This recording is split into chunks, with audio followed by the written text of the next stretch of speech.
રાજ્યના પોલીસ વડા વિકાસ સહાયે ડાયલ 112 વિષય પર વિગતો આપી હતી. લોકોની સગવડ માટે સરકારે વિચાર્યું કે અલગ અલગ હેલ્પલાઇનને આપણે ઇન્ટિગ્રેટ કરીએ અને સિંગલ હેલ્પલાઇન નંબર રાખીએ. એટલે કોઈ પણ પ્રોબ્લેમ તમને હોય, તમને એક જ હેલ્પલાઇન નંબર યાદ રાખવા પડે અને આ હેલ્પલાઇન નંબર છે 112 112. તમારે પોલીસ જરૂર હોય તો પણ 112, ડિઝાસ્ટરનું હોય, ફાયરનું હોય તો 112, મેડિકલ ઇમરજન્સી હોય તો 112. અને આ 112નું ઇન્ટિગ્રેટેડ કંટ્રોલ રૂમની વ્યવસ્થા કરવામાં આવી છે. એટલે કોઈપણ વ્યક્તિ 112 પર કોલ કરે તો એ આપણી સેન્ટ્રલ કંટ્રોલ રૂમમાં એ કોલ લેન્ડ થાય.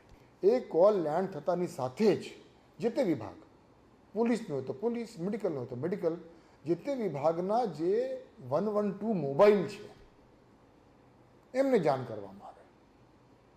અને એ જાણ થાય એટલે દરેક, દાખલા તરીકે આપણે પોલીસની વાત કરીએ તો પોલીસના 112ના આશરે આપણા ગુજરાત રાજ્યમાં 900થી 1000 જેવા મોબાઈલ્સ છે ડેડિકેટેડ ફક્ત 112 માટે.